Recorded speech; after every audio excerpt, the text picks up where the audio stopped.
I'm Matteo Conti and this is an MC Peak Performance and Fitness video. So in my last blog post I spoke about sport-specific training, and sport-specific training is essential to enhance performance in your sport, because if you're just undertaking generic physical training, it's not going to be specific for the demands of your sport, so you won't actually be enhancing performance even if you are increasing your strength levels or increasing your power or increasing your speed. So I said I was going to look at a multitude of different sports and try and give you specific drills and exercises that can help you enhance your performance. Today I'm going to look at football, and I'm going to look at one specific area because obviously there's a lot of areas and a lot of different demands of that sport. But today I'm going to focus in on deceleration and some deceleration drills and practices that you can undertake which are specific to football and hopefully will help you enhance your performance.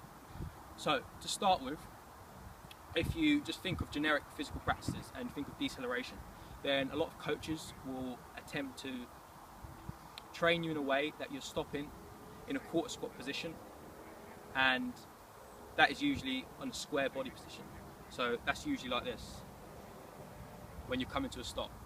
Now if you think about football, then if you're coming to a stop completely square in this quarter squat position, then you're leaving yourself in a dangerous position, because anyone can run behind you, and then for you to turn it's going to take quite a lot of time because you have to turn your whole body.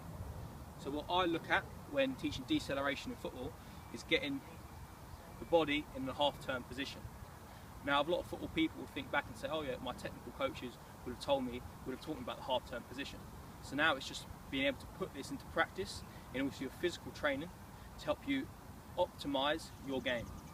So a simple drill initially to start with is just getting players to start from a cone about 2-3 metres away from an end cone, and get them to run up and to stop on the end cone. Initially you can just say, all I want you to do is run and stop on that yellow cone. So they'll run and they'll usually just stop like that and then just walk off. So what now you've got to try and emphasise is getting the player to run, stop on the yellow cone and say you've got to be nice and solid and not move. So a lot will now stop like this, because usually they would have thought, okay, just stop in a square position. So now you say, okay, is that specific to football? And a lot of them will be like, no, it's not. So now you're going to try and teach them, okay, what I want is stop in this quarter squat position. The main points of that are, you want to be in the balls of your feet, because that gives you a powerful base to be able to move to various different directions. You want to have your knees and your hips slightly bent, so again, if you're upright and someone pushes you, you just fall over. If you're in a little quarter squat position, it's a nice, powerful, strong position. So if someone pushes you, you're not moving. Okay, so you're nice and strong. Balls of your feet there.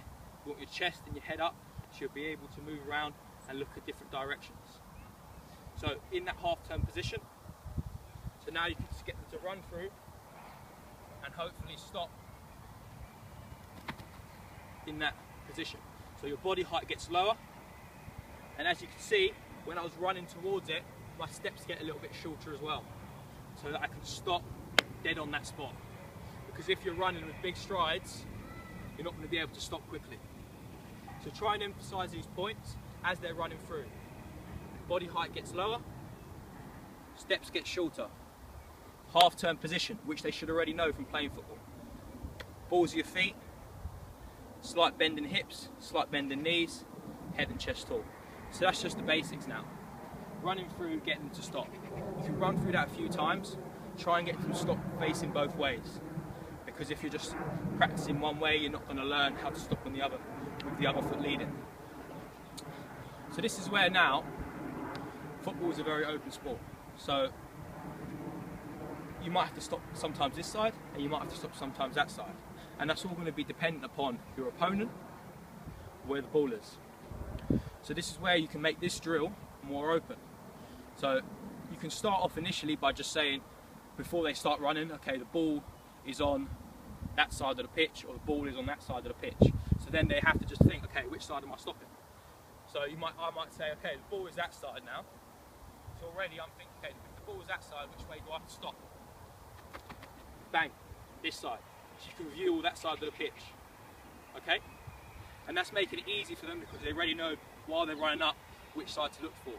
But then you can make it more reactive by having them run up, and when they're about to come to that stop, you say, you either point right or left, or you can say right or left, or you can use another visual demonstration, or you could even have a ball in your hand and throw it to one side or the other.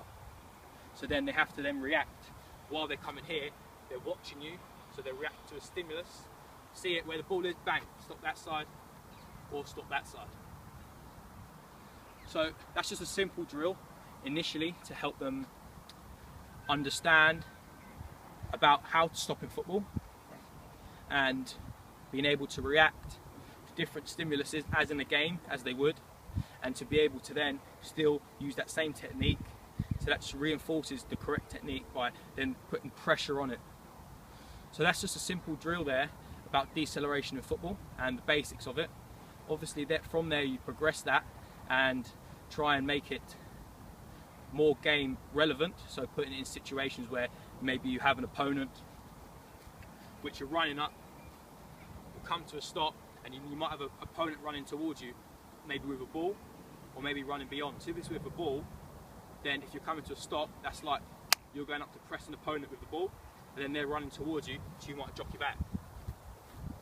And then if they go that side, you might twist. So that's a very important movement there, the back foot pivot. Because with football, you don't want to turn your back on the game. You always want to be forward facing. So, for example, if you had something written here and I was coaching, I'd say I'd always want to see that, because you've always got to be forward facing. Head's got to be forward, chest has got to be open. Okay? So, a lot of kids, when they have to then turn, they may not think, okay, turning like that, because it's not a usual movement, it's more of like a basketball type movement, because you just pivot. But that is a much more efficient and effective way to turn, and if you are tracking someone, so that you always keep your body from blocking them. So that's just ways of enhancing and progressing this exercise, and then obviously you can regress that depending upon their ability to be able to do that back foot pivot, and being able to keep their chest and face always facing forwards, which has got to be one of the most important coaching points from that exercise. Okay, so this is the first video of sport-specific training. That was a look at deceleration in football. Hopefully you can take from that and use it as a basic tool initially, and then just progress it and try and make it as game-specific as possible in the long term, in order to enhance performance even more. I hope that helps, and if you have any questions, then comment below. Thank you.